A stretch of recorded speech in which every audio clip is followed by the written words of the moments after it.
On the Road by Pierre Saby vous présente Arrêt au stand. Les Ardeaux, votre concessionnaire des joyaux depuis 20 ans pour la construction, mais aussi la rénovation, l'entretien et l'équipement de votre piscine. Nous vous accueillons du mardi de 9h à midi et de 15h à 19h. À bientôt.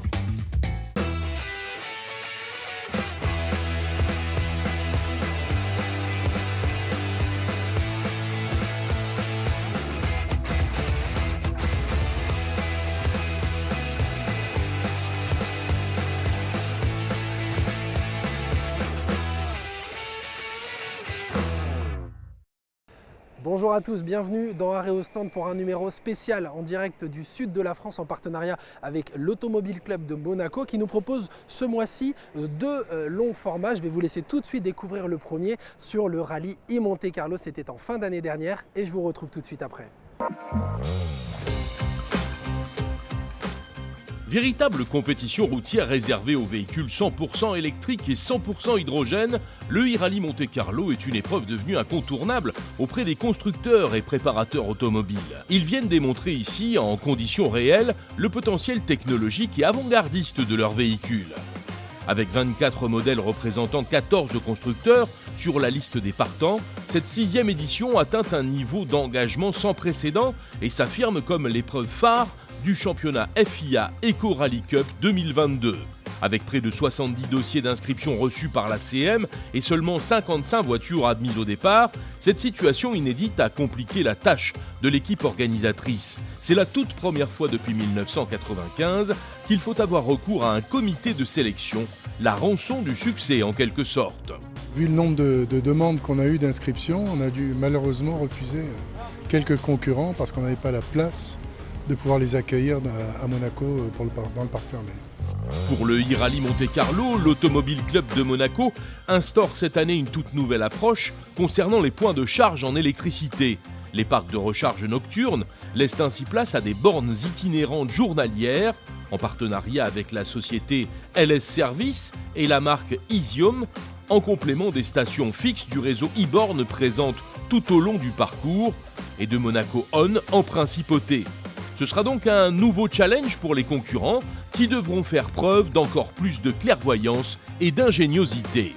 On essaie de rester dans la tradition de nos épreuves et maintenant que les voitures ont plus d'autonomie, on peut s'éloigner plus des grandes villes, on va dire.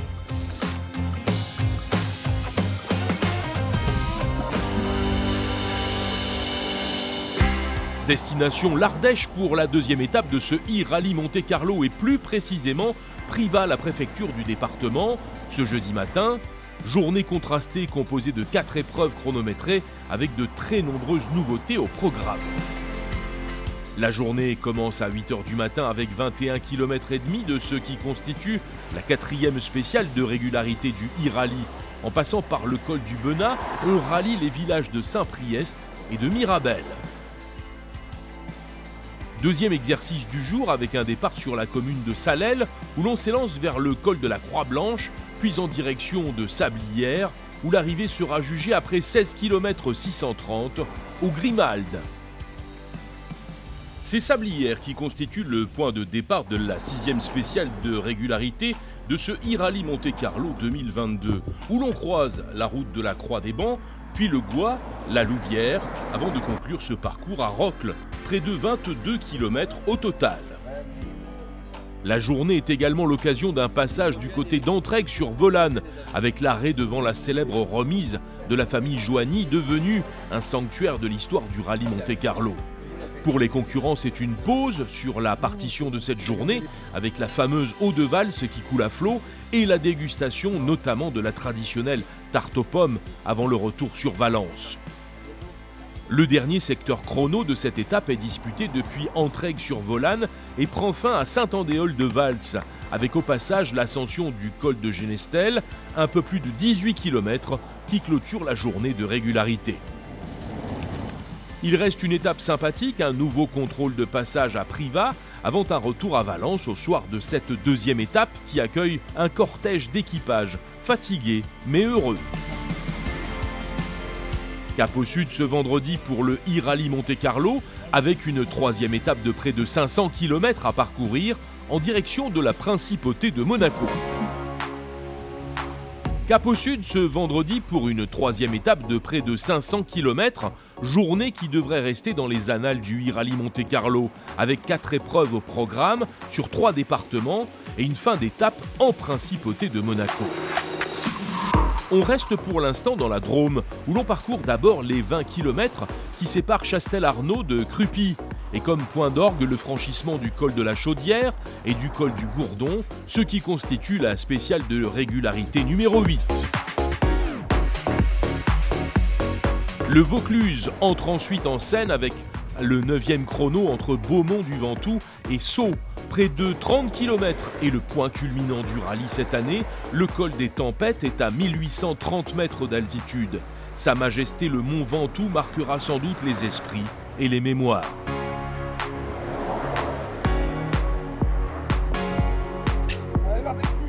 Nous sommes à présent dans le département du Var pour relier Éguines et Trigance, encore un parcours d'une trentaine de kilomètres qui grimpe à 967 mètres par le col d'Illoire.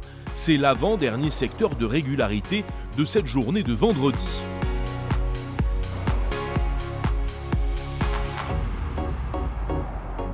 L'étape se clôture avec la 11e spéciale de régularité longue de 13 km et demi.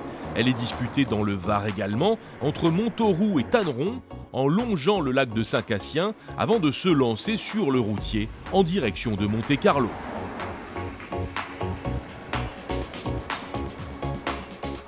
Évidemment, l'arrivée sur les terrasses du Soleil à Monaco a valeur de symbole et déjà un petit goût de victoire pour certains, heureux de rallier la dernière ville étape du rallye, même si bien sûr l'épreuve est encore loin de son point final.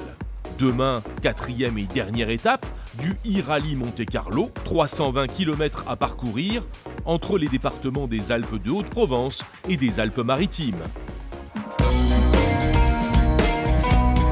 La 4e et dernière étape du e-rallye Monte-Carlo, ce samedi, avec une forte connotation WRC et des épreuves tracées sur d'anciennes spéciales du rallye Monte-Carlo. Entre les départements des Alpes de Haute-Provence et des Alpes-Maritimes, pour un total de 320 km à parcourir dans la journée.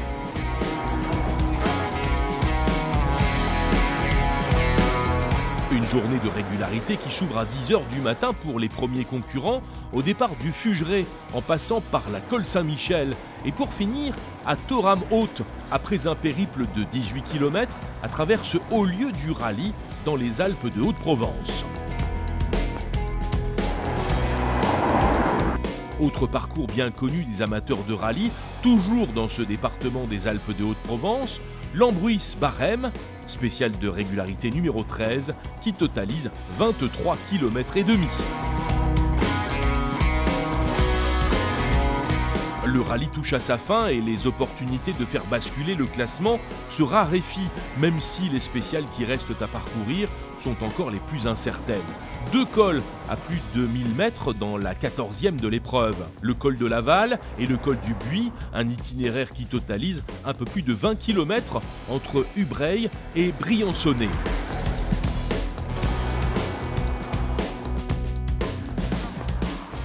Le point culminant de cette dernière étape, ce sera le col de Blaine, à 1439 mètres d'altitude. La spéciale de régularité numéro 15 s'élance de Saint-Auban et s'achève 15 km plus loin à Andon, un dernier chrono disputé dans les Alpes-Maritimes.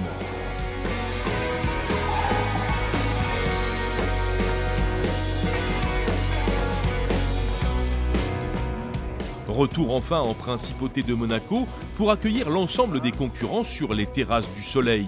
Des équipages bien sûr comblés par ces 4 jours d'épreuve. Ça a été difficile jusqu'au bout parce que juste derrière on avait des concurrents sérieux, en plus qui font partie de notre team.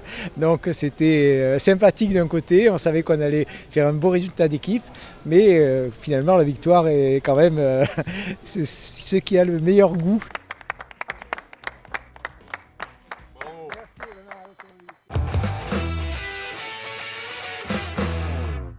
Voilà pour ce premier long format. Ce mois-ci dans Arrêt au Stand, c'est également le retour des essais automobiles avec notre partenaire Jeanlin. Ce mois-ci, Yves Lemaître est allé tester pour vous la dernière Volkswagen ID Buzz.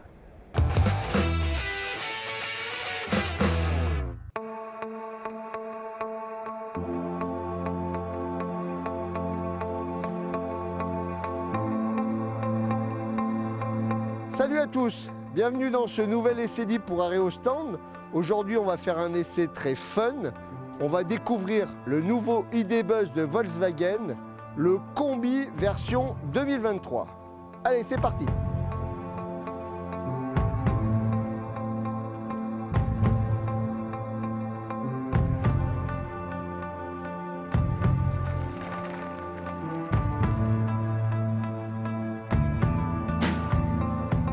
Alors nous sommes partis au volant de ce ID Buzz sur les routes du Vercors. Ce ID Buzz, nouvelle version 2023. On va pas trop tarder sur la partie motorisation parce que la voiture version 2023, maintenant c'est des voitures électriques. On est toujours sur notre moteur à 204 chevaux, celui qui équipe déjà les ID3, ID4, ID5. Donc pas grand chose d'innovant. Une puissance de 204 chevaux dans ce type de véhicule, c'est largement suffisant. Une boîte auto, une vitesse comme d'habitude, avec toujours deux versions en marche avant, la version drive et puis la version B qui permet de recharger la batterie en roulant.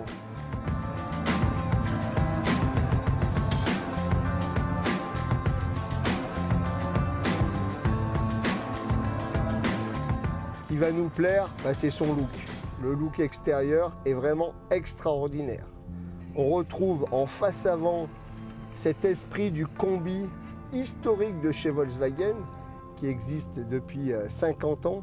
On a toutes les générations qui sont un petit peu représentées dans cette face avant, mais avec bien évidemment cette touche de modernisme. Les feux de jour avec ces bandes de LED autour des feux à l'avant. Les phares avant sont en mouvement. Ils suivent le mouvement de la route, c'est magnifique.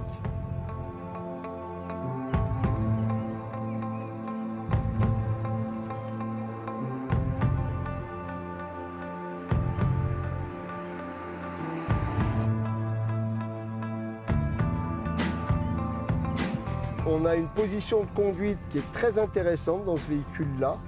On a un petit peu le sentiment de retrouver la position de conduite des premiers espaces avec ce grand pare-brise assez lointain de la position de conduite. On est un tout petit peu plus petit qu'un modèle transporteur thermique et ça fait la taille quand même d'une très très grande berline.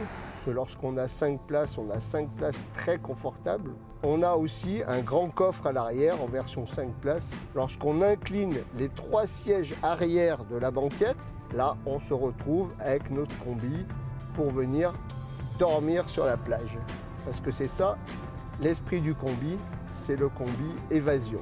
On retrouve des sièges entièrement électriques, entièrement réglables. Le tableau de bord est plutôt très sympa puisqu'on se retrouve avec ce grand écran central sur lequel on retrouve toutes les fonctionnalités, on va dire de série, classiques.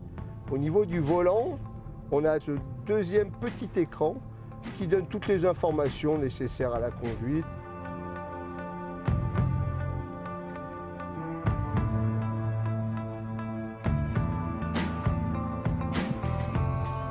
Alors concernant les petits bémols sur ce véhicule, évidemment c'est l'autonomie. Ce ID Buzz, il est donné par le fabricant pour 416 km d'autonomie. C'est encore un petit peu juste comme d'habitude à mon goût. Et puis, sur ce ID Buzz, on se retrouve avec une longue liste d'options. Alors, ça a ses avantages de pouvoir composer son ID Buzz, que ce soit au niveau des couleurs, que ce soit au niveau des bitons de couleurs, que ce soit au niveau des jantes. Eh bien, on part d'un prix de base à 51 000 €, sur lequel on peut récupérer quelques aides, mais très peu. Notre modèle essayé aujourd'hui, il est à 56 000 €. Ça va pouvoir monter jusqu'à 70 000 €. Ça fait un peu cher pour un combi. C'est le prix de la transition écologique vers l'électrique. Mais on va se faire plaisir avec ce véhicule.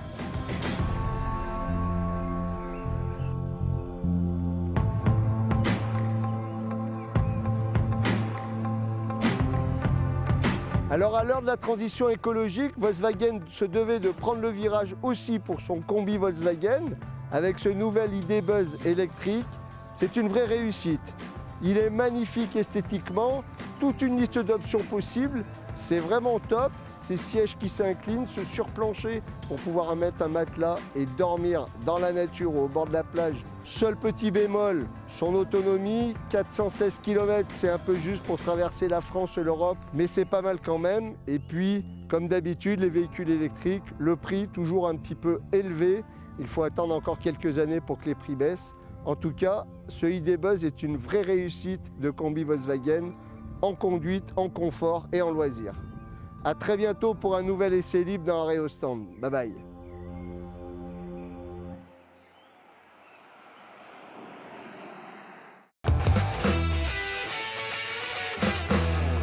Merci à Anthony Junet de Télé Grenoble, Yves Lemaître pour cet essai, je le rappelle, en partenariat avec le groupe Jeanlin. Retour tout de suite dans le sud de la France pour un rendez-vous historique, c'est le cas de le dire, le rallye Monte-Carlo historique, une épreuve bataillée. C'est le deuxième long format de cette émission proposé par l'Automobile Club de Monaco.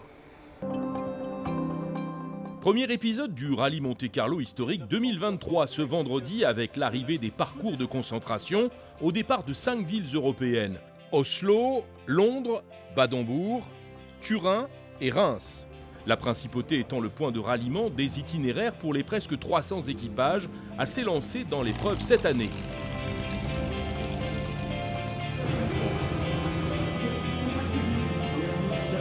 Des arrivées échelonnées tout au long de cet après-midi de vendredi, dont l'objet est de rassembler l'ensemble des concurrents avant le grand départ de l'épreuve ce samedi pour l'étape de classement. Une 25e édition du Monte-Carlo historique qui parvient à la fois à s'inscrire dans le respect de la tradition et dans le renouveau de la légende. Je pense que c'est le principe de l'historique, c'est tous les pilotes qui sont là rêvent de passer dans les spéciales mythiques qui ont fait l'histoire du rallye. Donc je ne pense pas que c'est sur cette épreuve qu'il faille aller chercher des nouvelles spéciales, parce qu'eux, ils cherchent la tradition, la neige, souffrir un peu. Des passionnés, des collectionneurs qui sont dans cette tradition du rallye et de l'histoire du rallye avec des voitures qui sont incroyables. Et voilà, ils sont là et l'ambiance, il n'y a qu'à voir l'ambiance entre les concurrents. Et ça, c'est super, l'ambiance est extraordinaire. Beaucoup de public aussi, sur les départs, il y a énormément de monde. Donc c'est assez surprenant ça aussi. Une épreuve qui n'est pas une épreuve de vitesse rassemble autant de monde sur les départs et le long de la route. La régularité, en gros, ça se passe sur route ouverte, donc dans le respect du code de la route. Sur des spéciales du rallye, donc on va avoir un point de départ, un point d'arrivée, et dans cette spéciale, il faut rouler à une moyenne imposée, de l'ordre de 35 km/h, on va dire, avec des points de contrôle réguliers. Donc dès que vous passez sur ces points qui sont secrets, qu'on vérifie nous, qu'on mesure au GPS, il faut passer dans la seconde sur ces points-là. Et si on n'est pas dans la seconde, eh bien on prend des points de pénalité, qu'on soit en avance ou en retard, et c'est ce qui va faire le classement, la sortie. Les plus précis seront devant et les plus mauvais seront derrière. Un nouveau défi pour Jean-Claude Andruet, vainqueur du rallye Monte-Carlo en 1973. Départ du 25e rallye Monte-Carlo historique ce samedi matin dès 7h, avec au programme de la journée 3 spéciales de régularité, en direction de Valence dans la Drôme et en passant par Digne, avec déjà le franchissement de quelques-uns des cols mythiques de la classique monégasque. «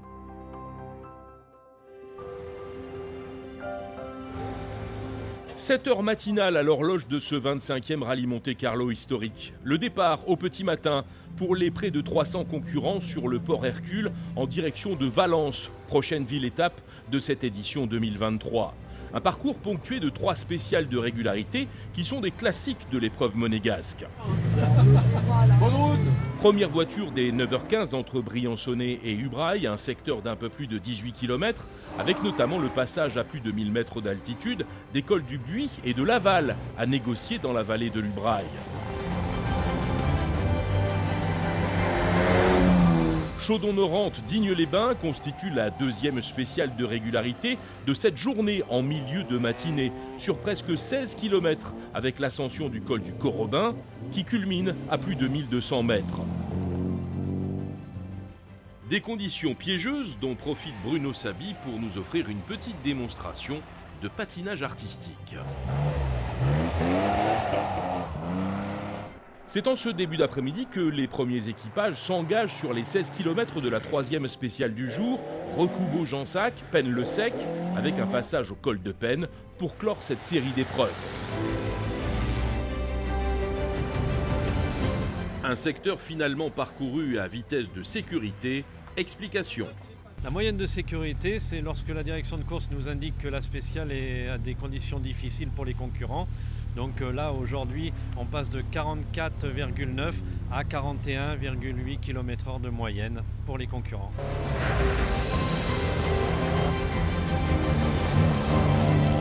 En milieu d'après-midi, c'est enfin le parc fermé à Valence qui accueille les équipages au terme de cette première étape. Ce dimanche, c'est la première partie de l'étape commune qui est au programme, avec 4 spéciales de régularité à disputer en terre ardéchoise, avant de revenir à Valence en fin d'après-midi. Départ dès 8h ce dimanche matin pour les 252 équipages encore en course dans cette 25e édition du rallye Monte-Carlo historique. Première partie de l'étape commune au départ de Valence, avec au sortir du parc fermé la perspective d'une journée pleine de promesses. Enfin, on va trouver un peu de neige. Ça va être formidable. On apprécie et puis on est content d'être à Valence déjà. Et pourvu qu'on aille jusqu'au bout. Au programme pour ouvrir cette journée, la spéciale de régularité numéro 4, Saint-Sauveur de Montagut-Saint-Andéol-de-Vals, qui totalise près de 41 km au compteur. Une version alternative de la spéciale du Moulinon, via le col de Saracé, où les concurrents auront fort à faire pour tenir la moyenne imposée.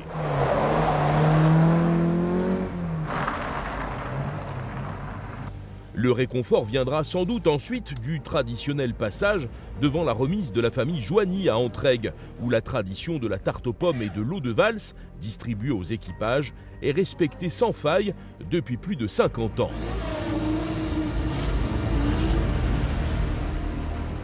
La cascade du Répic et la Champ Raphaël attendent ensuite les premiers concurrents en fin de matinée pour la spéciale de Burzet, avec une arrivée à Saint-Martial au terme de plus de 30 km que l'on sait compliqué et piégeux. Encore un long secteur de régularité qui fait de grosses différences au classement général.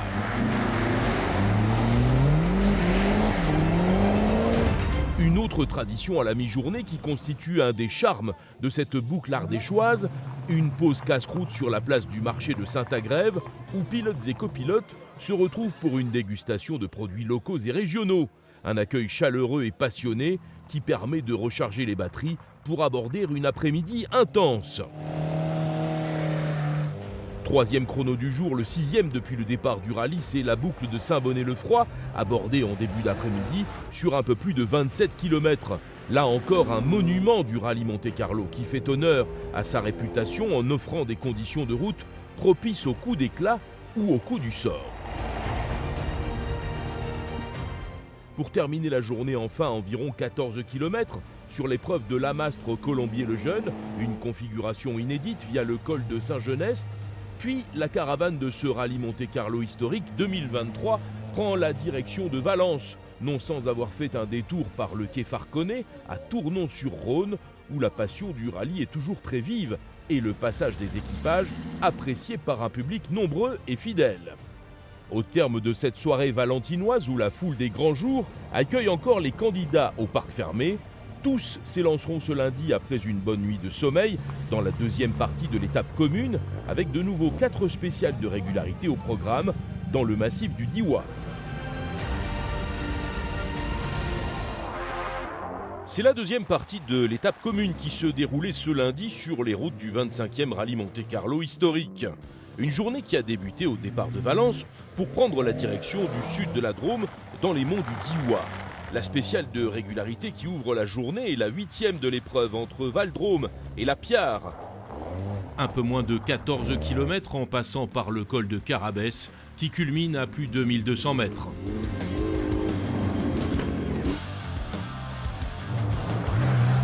Un peu plus longue, la zone suivante entre Furmeyer et Barcelonnette marque la fin de matinée avec ses 15 km et un col d'Espréau qui offre un terrain piégeux à souhait.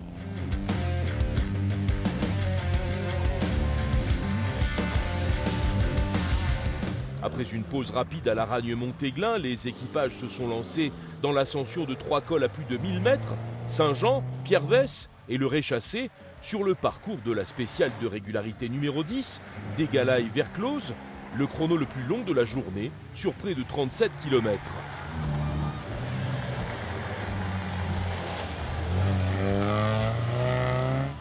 Enfin, pour terminer cette journée, retour vers le massif du Diois entre Crupy et Saillant, un parcours de 24 km avec les cols du Gourdon et de la Chaudière à franchir.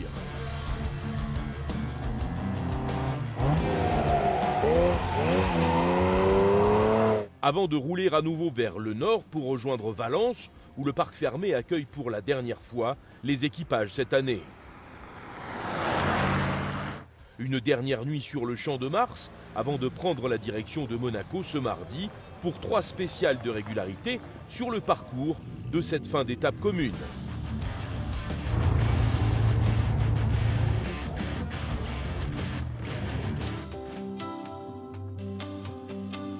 La Drôme provençale est le théâtre des premiers kilomètres de la fin de l'étape commune du 25e Rallye Monte-Carlo historique, ce mardi en direction de Monaco, avec au programme de la journée 3 spéciales de régularité.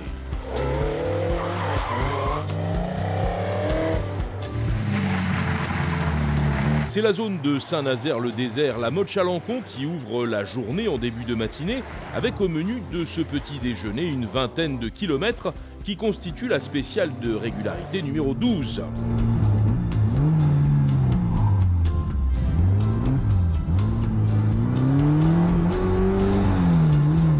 C'est ensuite le secteur de Montauban sur Louvèze-la-Borelle qui est abordé en milieu de matinée, un parcours de 19 km qui passe par le col de Perty et dont le point culminant se situe à 1302 mètres.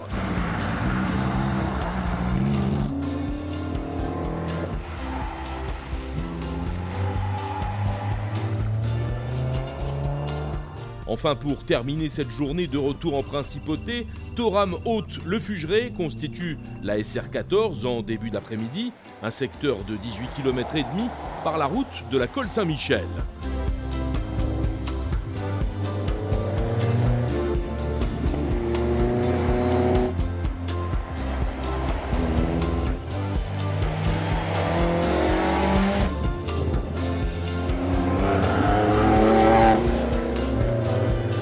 Le parcours routier conduit ensuite les équipages vers le parc fermé de Monaco pour une pause de quelques heures avant d'aborder la dernière nuit du rallye, 2 spéciales de régularité qui peuvent tout changer, arrivée prévue vers 1h30 du matin.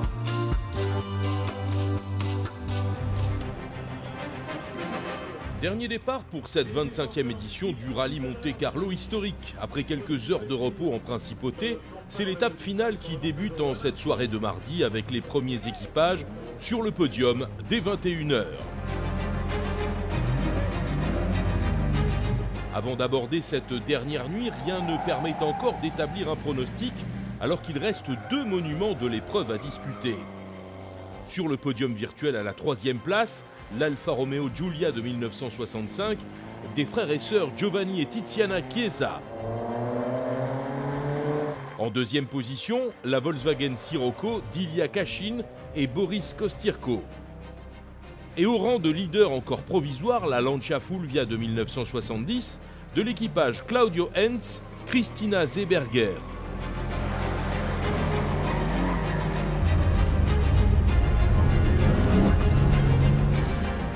Lors de cette longue soirée, 2 spéciales de régularité mythique du Monte-Carlo. Tout d'abord, la SR15 entre le col de Braus et l'Antosque, abordée par les premiers équipages peu après 22 heures, sur une distance totale de 34 km et demi.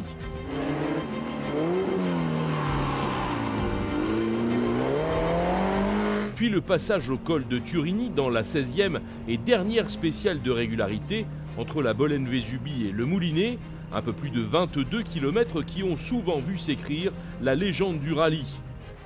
Et une fois de plus peut-être dans sa version historique.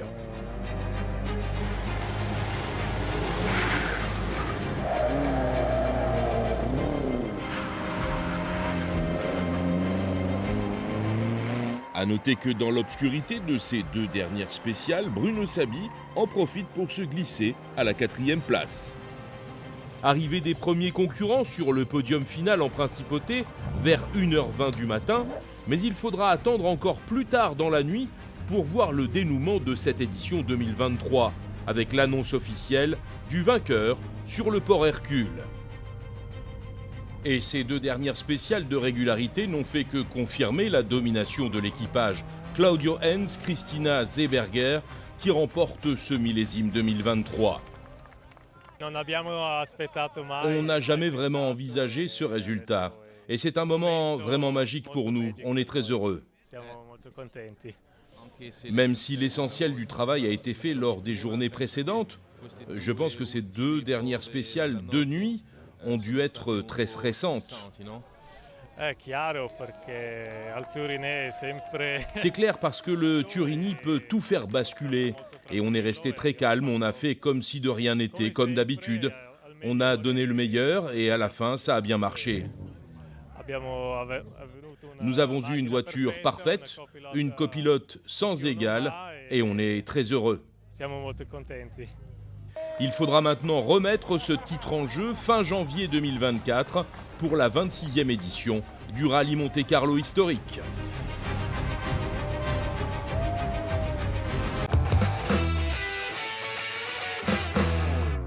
Voilà, c'est tout pour aujourd'hui. Un remerciement particulier et chaleureux à l'Automobile Club de Monaco avec qui on a plaisir de travailler chaque année pour vous proposer ces longs formats. Merci à Yves Lemaître également pour la préparation de cette émission. On a hâte de le retrouver dès le mois prochain. Et puis merci à vous, chez vous, pour votre fidélité à Arrêt au Stand. À très vite pour un prochain numéro.